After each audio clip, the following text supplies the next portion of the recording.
Hello everybody and welcome to another episode of Buying Stuff That You Don't Need with me, the Retro Bear, in the gaming pantry. Yes, it's been an expensive month already. It's only the middle of March, isn't it? Yeah.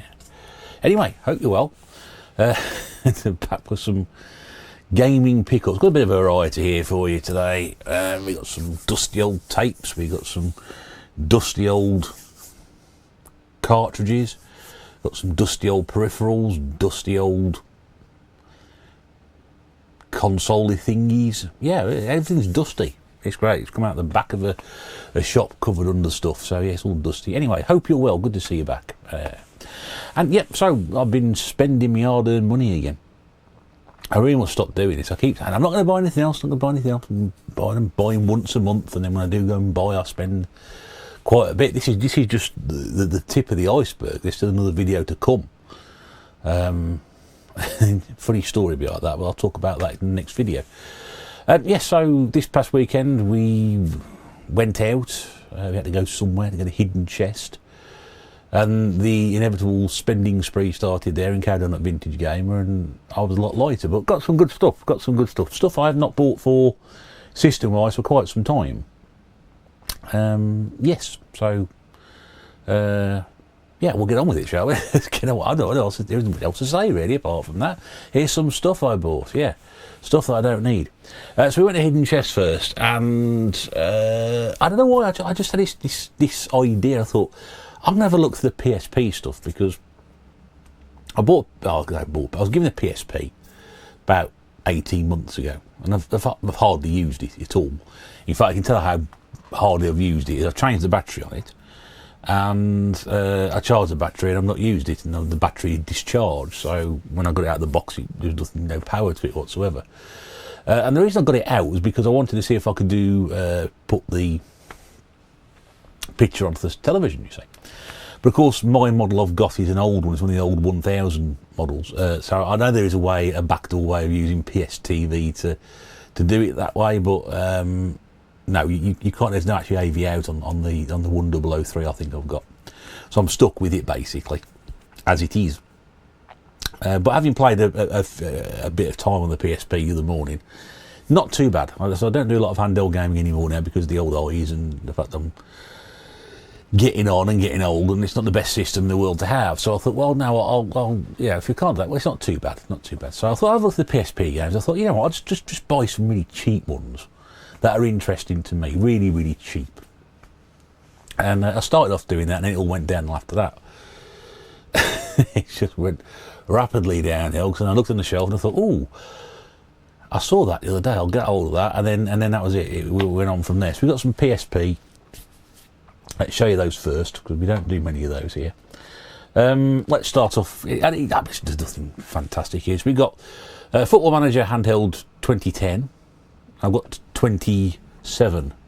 I won't show the insides because these are all complete with the manuals done, but you know, I do like Football Manager. Well, I did anyway. I played it for a long time, but for £1, not worth arguing about. This one here, which is Mercury Meltdown. Now, I've got this on the Wii and the PlayStation 2, and then got it on the PSP. And it's a puzzle maze game. We've got to guide a ball of mercury through a series of little puzzles and problem solvers, like splitting it in two so it goes over two different colours, and then bringing it back together to form one, like a mix of the colours, and you move the level on. But I like puzzle games like that, so that's definitely worth having to go on. That again, that was £1. All these PSP games were £1. Now I bought this. I'm pretty sure it's the same game, it's slightly different. This is Archer McLean's Mercury. And they say, I always thought that was Archer McLean's game. Or maybe it is a more fun version of that one, but they look pretty much identical. They probably are identical. But this one is less cartoony. But again, for £1, even if it is the same game, it's not a problem. But yeah, so of course Archer passed away at the end of last year, but yeah, it's nice to have that one. I've not seen that one before. And then the last one I got, and this is probably my favourite pickup actually, the 4, and this is Virtua Tennis World Tour. Virtua Tennis is one of the great tennis games of all time. If you're not very good at games like I aren't, then this is the sort of thing you want to play, because it's an incredibly forgiving game. You haven't got to be particularly good at it. It's got some very nice graphics. It looks apart. Well, I played Virtua Tennis in the arcade, my first experience with it, and I've got it on Dreamcast, played on the PlayStation 3. So it's a series I know very well. I've got loads of Virtua Tennis games, but I think it's one of the I tried playing Super Tennis. If you watch the podcast, we did just going to talk about it. I tried playing. If you didn't watch the podcast, I talked about Super Tennis and how I just couldn't get on with that, having played it a few weeks back. The first time in donkey's years. When I first played it, I thought this is a fantastic tennis game, and after years it just sort of lost it. I've either lost the impetus to play it, or I just wasn't very good at it in the first place. I don't know. Just didn't gel. That one, any game of Virtua Tennis I picked up, even playing that for 5 minutes of the morning, I thought, yeah, this is fine. I'm all right at this. So I was quite happy with that. Because my only tennis game I really got on was Real Sports Tennis on the 2600. That was quite a good tennis game. I've played some since then, but that probably, to me, the Virtua Tennis series is the best. But yeah, quid eats for all those. You can't go wrong with those, can you? Can't go wrong with them. Certainly not. I was looking around, and a few weeks ago, I watched David Retro Games play badly, one of his videos. Not his recent one, the other one, the one before that, I think. And he mentioned he had a game on the background, and I thought, I don't remember seeing that. And I was very impressed by it. And I thought, well, if I ever see it out and about, I'll pick it up. I'd look online how much the price was. I thought, well, it's about a tenner usually. I thought, well, it's a bit more than I want to pay for it. But then I found a copy in Hidden Chest, and I thought, nicely priced as well. So I thought I'll grab that. And the game I'm talking about, PlayStation 2, I can't remember the last time I bought a PlayStation 2 game. It's been forever. And it's not the greatest condition, but the condition isn't a problem, because I can swap it out with a double I've got. And it's the special edition of Dragon's Lair 3D. Now, I've never actually played Dragon's Lair, the original. Can you believe that? I mean, I'm nearly as old as the machine's nearly as old as me. I've never actually played it. Missed the Laserdisc stuff because that probably came out just before I started getting into arcades. But never played a home version of it. Although I've got versions on the 8-bit systems. I've got the Super Nintendo loose cartridge, Dragon's Lair game. I never even played the DVD games that came out, when they released them. The concept is exactly the same. But when I saw this on David's video, I thought, I like quite a look of that. So I thought I'd nab it. It is complete on the inside as well. I'll show you the inside of that one. That's all good in there. And there's it. So obviously it maintains that style, but with a bit of a sort of 2000s platform game, with graphics and speech, very, very, very similar to the original. And you can see it's a hot. I've not done that for a while. It's a horrible box. I don't like the box. The box was no good then. It's no good now. You can see they're just running down the side. Look at that. It's like literally the plastic has just been, I don't know, serrated. But it's not a problem, because I can swap it. The inlay actually on the inside is in fine condition. So I paid £6 for that, so I wasn't too disappointed. And of course I did my PlayStation 2 collection recently. Just another look at the box there. And I don't buy a lot of games for it now, but that one I definitely wanted. So it came out on the GameCube and the Xbox as well, but first time I've actually seen it since I saw that video. So thank you, David, for making me spend my money. But maybe the second most expensive PlayStation 2 game I've ever bought. Probably, but yeah, so I was happy to add that one because it looked quite good, and I thought, yeah, I should enjoy playing that. And then last thing I got in Hidden Chest, which was a dusty old tape. I've got this on the Spectrum. I'm bringing it as a loose tape. I haven't actually got it as a proper copy. So I've got Samantha Fox's box, Samantha Fox's Strip Poker on the Amstrad, because nothing says the 1980s like pixelated titties. But yeah, anyway, you're not going to expect an awful lot from it. I'm not going to see an awful lot because I can't bloody play poker. I'm going to have to learn how to play poker first of all. But yeah, I mean that was £3, I think it was, and nice little thing to have in the collection. Whether I'll get much play out of it, I don't know. Unlikely, but nice to have that one. As a side there, but yeah, so I got it on the Spectrum. We've now got a proper copy for the Amstrad collection, which is nice. So yeah, so I paid about £13 in Hidden Chest. Mrs. Bear picked a few bits up for a testing, and an Ewok as well. I didn't pick the Ewok up for testing. The Ewok works perfectly fine, but she bought an Ewok I'm not sure why. She buys random things. I think it's a Star Wars obsessive. You know, we now got a Scout Walker and a TIE Fighter and R2D2, and we now got an Ewok. Yeah, I'm not sure where we're going with that, but she'll know anyway. Speaking of Mrs. Bear, and a slight, we'll take now a slight interlude before we move on to the second half of the pickups. You may or may not be aware that Revival is coming back. Yes, it's been revived, of course. Game run over at the Dunstall Racecourse in Wolverhampton on the 8th and 9th of June. This is shaping up to be the biggest, I think probably going to be the biggest show this year for anybody. Any event, a gathering of people who are interested in gaming. And probably for a lot of people, unlike myself who've been to these before, very much an opportunity to catch up with old friends. It's been probably I think it was probably pre-COVID, the last one. So if you are not aware of this, there you go. You can just see down the bottom there, possibly. I can read it out to you if you can't see it. Revivalretroevents.co.uk.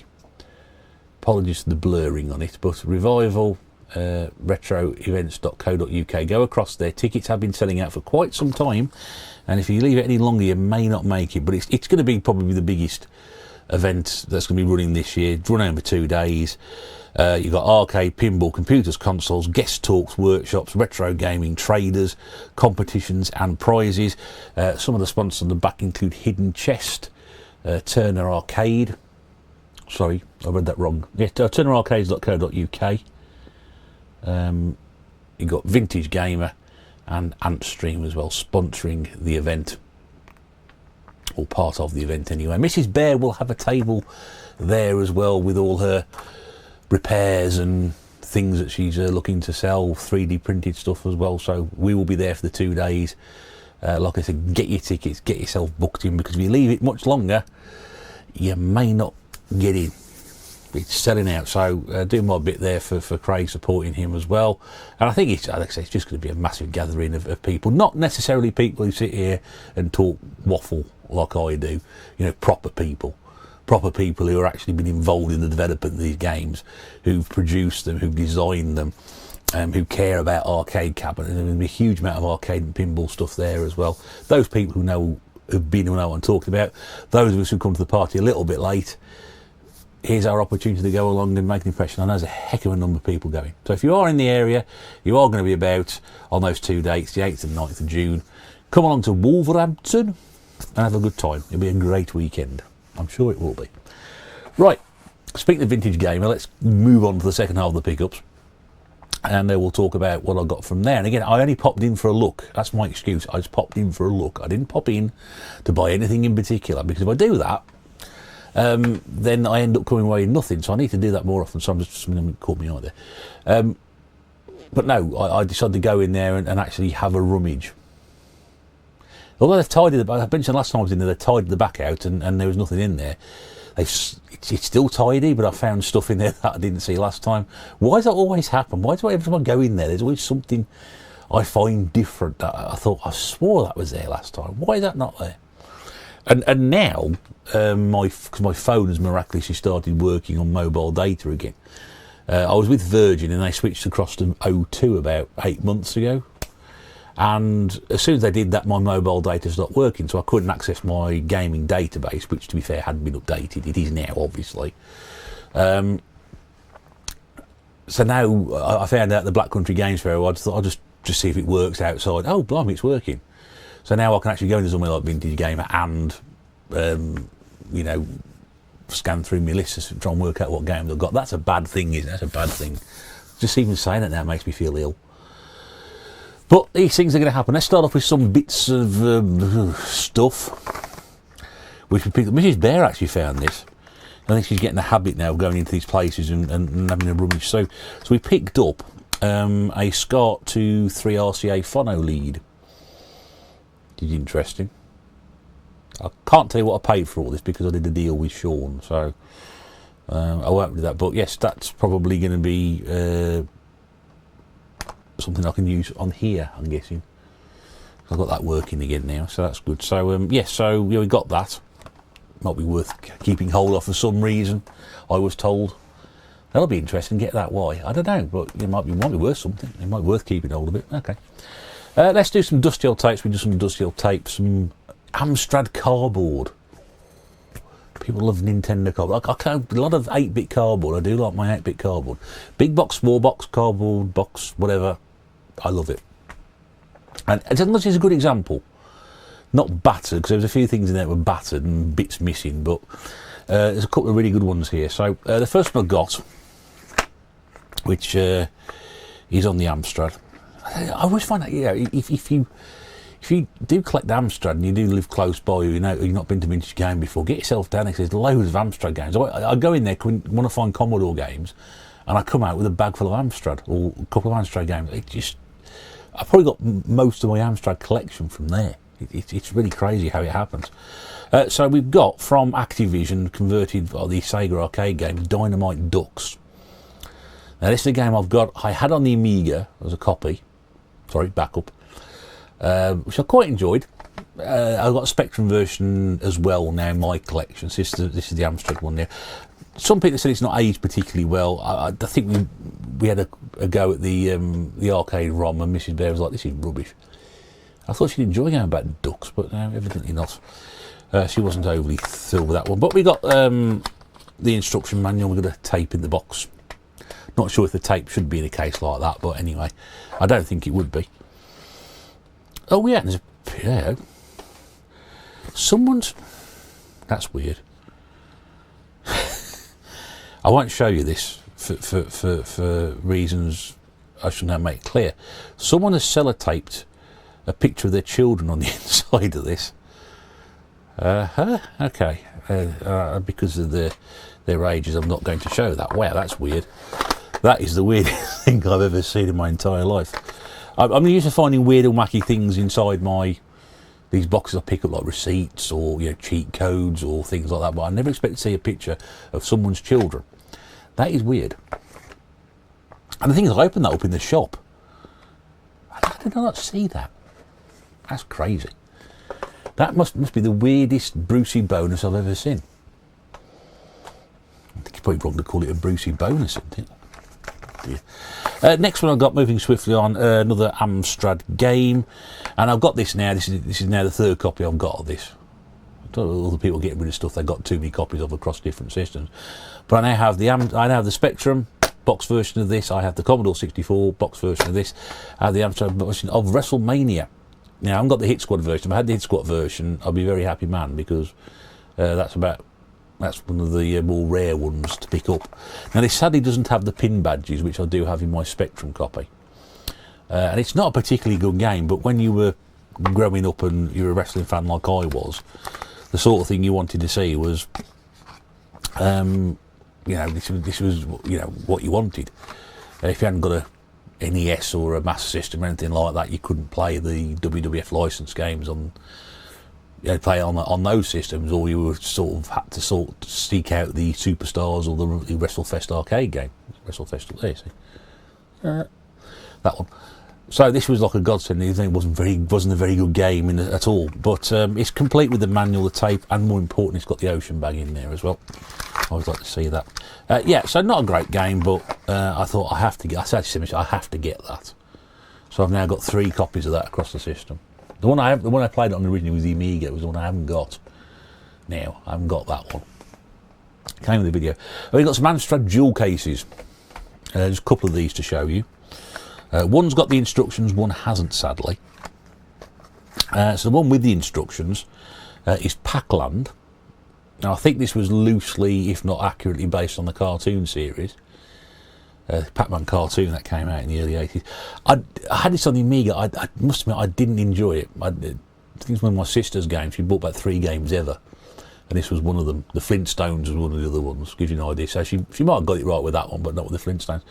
But yeah, I don't know, didn't sort of. I don't know. I didn't like it. Just didn't like it. It might be worth giving it a go again. But yeah, I think I've got that on the Commodore 64.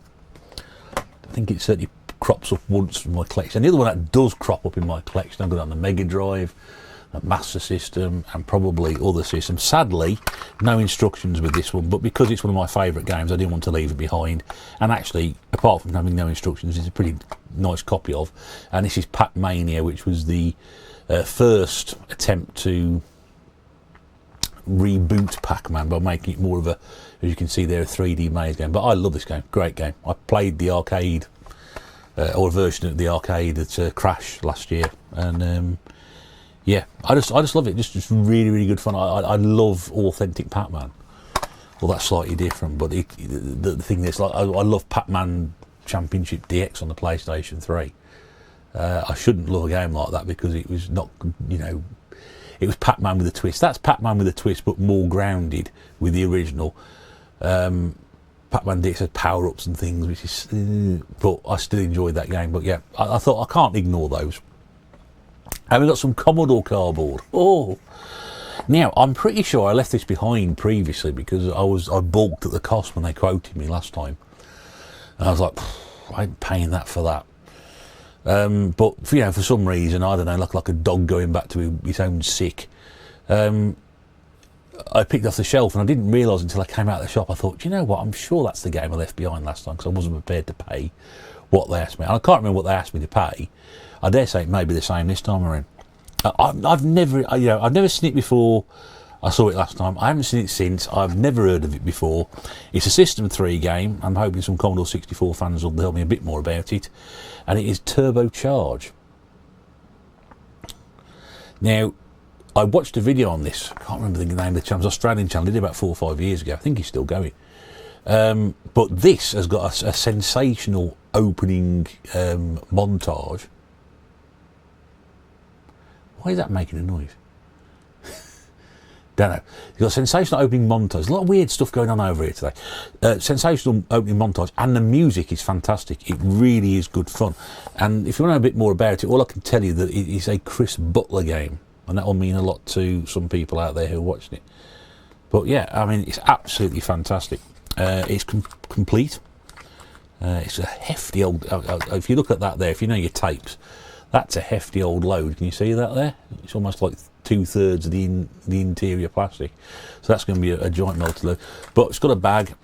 It's got a slight rip in the box, but a bit of glue on that will hold it in place. But yeah, like I said, I've never seen it before. I saw it last time. It was still there on the shelf, and it's a really nice little stew bit there. Really, really nice condition. I mean, they've got a little bit of wear around the outside, but I would expect that. But yeah, not bad condition at all. Not no squashing or anything like that. Really nice condition. It should be what I paid for it. I shan't tell you. But yeah, that was a lovely find, that one. So goes to show, doesn't it? If people are looking for certain things, that's been probably sat there. I'm guessing maybe 2 to 6 months, something like that, since I last saw it and tried to buy it. So just pay to grab it, and I may have got a bargain there. I don't know. Right, that's the dusty old tapes done. You can all come back into the room now. Let's do some dusty old cartridges, shall we? Because I've been buying some Master System. Yay! 3 things I'm just collecting at the moment: Master System, dusty old tapes, and any Wii games I can find. So that's where my focus is at the moment. So yeah, I bought some PlayStation P, and I bought some PlayStation 2, I know, but I don't buy that very often. That's where my focus is at the moment. And if it's something I want to pick up, I'll pick it up. I'm not obliged to, and I shan't, but these ones, again, I had to. And 2 of these I've never actually held in my hands before.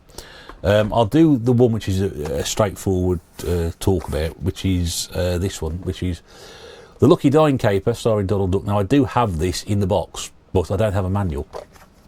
So I'm just literally bought this for the manual. But it's a nice copy, as is mine, which hasn't got the manual in. So I shall just move this on. It's come from a collector because there's a bit of bubble wrap in there. The manual's got some writing on it, sadly, but I ain't really fussed about that. It looks like somebody's actually written down an 0300 number, which is either going to put you through to the Sega Gaming Hotline or some porn. Yeah, in the old days, you have to telephone numbers, you ring telephone numbers and listen to pornography, so I was told anyway. But yeah, I mean, apart from that, everything else about it is fine. I mean, in terms of the box itself, it does close. It's not a firm closer. Got a nice stiff hang tab there. We've got a Sega sticker on the side. Nice clean box. worst comes to the worst, you know, I'll move that on without the manual. So that was just replacement. These two I've never seen before. Thankfully, I found this one, which is great. Box is a little bit tatty, but I've still got a spare box from that mystery box that somebody sent me a number of weeks ago, who's not even owned up to sending me something. Please tell me who you are. I'd like to say thank you properly. I really would do. I've got this on the Mega Drive complete, but I had to get this. We played it a few weeks ago on Playmore in 24. It's Aladdin on the Master System. I think James showed this off, James Retro Import Game, with his recent collection, but I've never actually seen this before. And so unsurprisingly, it's not exactly it's not an expensive game. I thought it would be a little more than that. Now, I did play this sometime in the recent past. It wasn't bad. I wasn't very good at it, like I wasn't very good at the Mega Drive one. The manual's not great, I'll be honest with you. It's a bit dog-eared, but it's not got any... It's sort of brownish, but it's not going, you know, curry brown like these things tend to do. The cartridge is in fine condition, so that's all good, and that's the back of it there. So yeah, so Aladdin. I've never seen that one before, and that definitely wasn't there the last time I went in. In fact, it wasn't there the weekend of the Black Country Gaming Fair, because I saw somebody do a video going into the vintage game and then panned through the Master System stuff, and that wasn't there. This was my next game I'm going to show you. That was there. And again, but it wasn't there the last time I was in. I thought, I've got to grab this. Box just needs a little bit of a wipe over. It's a little bit, I say grubby, but well done. And it's Cyborg Hunter, which, having watched a bit of gameplay of this, is probably, again, it's going to infuriate me beyond belief, because I don't really like the style of game. Manual is in actually pretty nice condition, apart from that little doggy at the top, but again, that's easily done. Cartridge got a little bit of wear on there, but you know, things like that don't really matter to me. As always, nice strong hang tab, no sticker, but a really nice box. The box is fine, the box will clean up quite nicely. But yeah, that was there the weekend before. And Aladdin hasn't got a Sega sticker on it, but yeah, so that was nice, and yeah, nice to find that one. I don't usually see things like that, but yeah, that takes me to 107 now Master System games. Wow, 107! I never thought I'd see it. You can tell I've got a table out. I mean, I've got a table out for ages. I've not had enough to show you for a table's worth, but I've got a table out, having dropped the table earlier on my toe, which was very painful. And I bought this now. Not a great example of this particular thing, but ages ago my good friend Pete Fighter mentioned this and was sort of talking about how good it was and worth getting if you could find one. Now, I couldn't find one at the time because Smiths or Smythes, depending on how you talk, I think they were the official distributor for it, and they had them in, and then the machine reached its end of its life. It's about a 6-year-old machine, this, and then it reached the end of its life, and they knocked all the ones they had left out of 15 quid each. So if I'd known about it, I'd have been all over that, but sadly I didn't.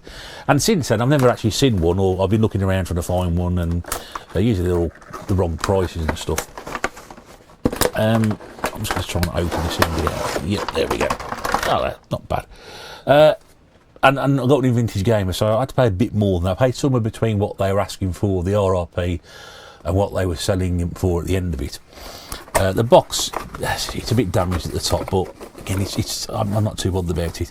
And it is the Super Retrocade. You can see that there. There's a really nice, look at it, boing.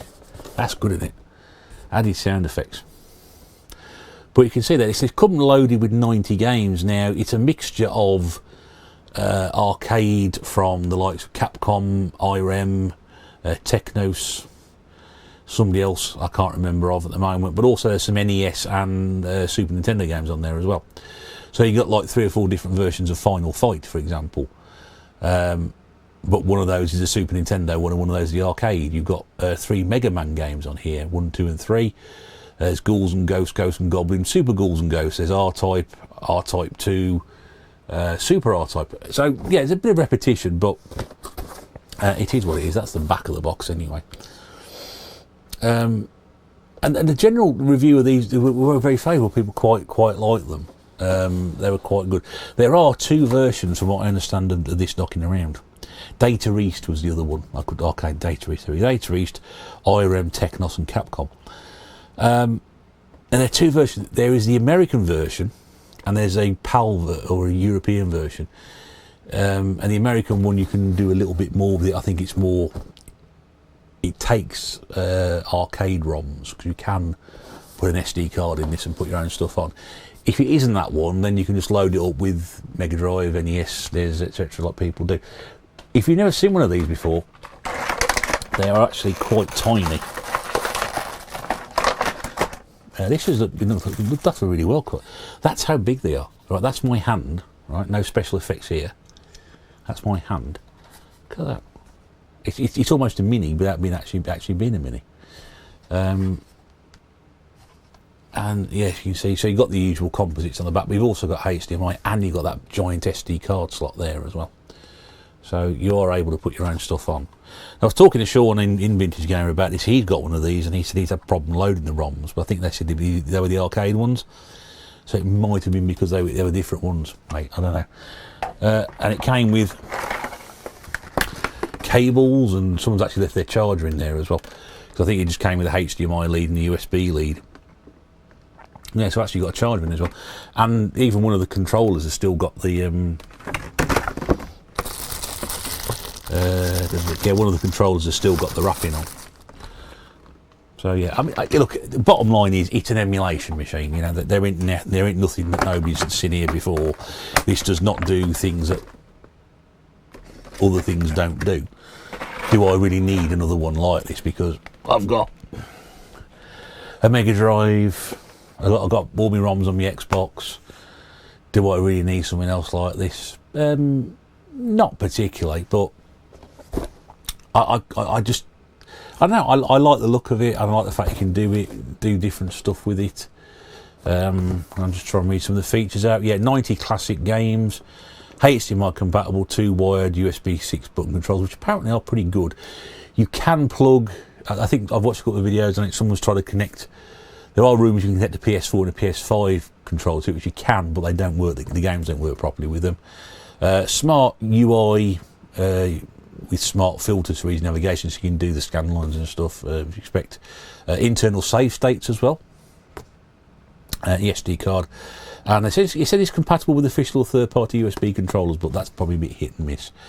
But yeah, I'm just happy to have it. It's just a shame that the top of the box has been ripped, and I have to try and salvage that before that bit falls off. But it's just something nice to have, and I just want to, you know, I've wanted one since I saw it. I thought if I could get one of those, that would be quite nice.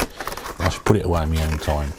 But yeah, I think if you can find one of those, it's definitely worth picking up. But I'm not sure how much. I mean, I paid somewhere between 15 and 60 for that.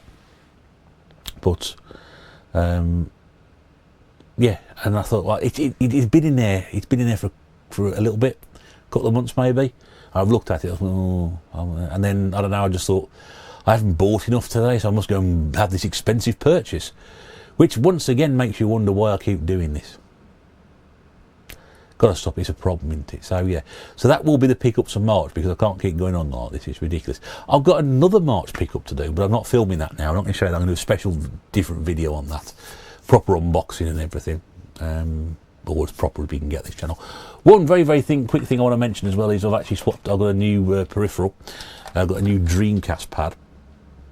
Actually, Mrs. Bear bought this, and she swapped it out. She took my old one, because my old one, it's not bad. It's just a little bit more yellowy than this one. And she swapped that, so you can have that one. So she only needs the pad for testing. So she basically swapped it out in mine, which is great. So I've got a new Dreamcast pad to play with. I need to get the Dreamcast out. That's another thing machine I need to get on with. Yeah, so there you go. Those are. Ooh, come back. There we go. Yeah, it went blurry for a second, didn't it? Yeah. Yeah, if you have enjoyed that, do let me know. Let me know if you played any of the games, particularly Turbocharged. I'd like to know a bit more about that if you can shed light. Have you got a Retrocade? Have you got a Super Retrocade? What are your experiences with it? Yeah, any recommendations to the PSP? That would be nice as well. Be nice with a few little titles along that. And don't forget Revival. Don't forget Revival. I'll keep mentioning it over the next few weeks or so. but if you get a chance to get along there, do so. In the meantime, thank you very much indeed for watching. We'll see you again very soon, but until then, I am the Retro Bear, this is the Gaming Pantry. Now, see you soon. Bye-bye.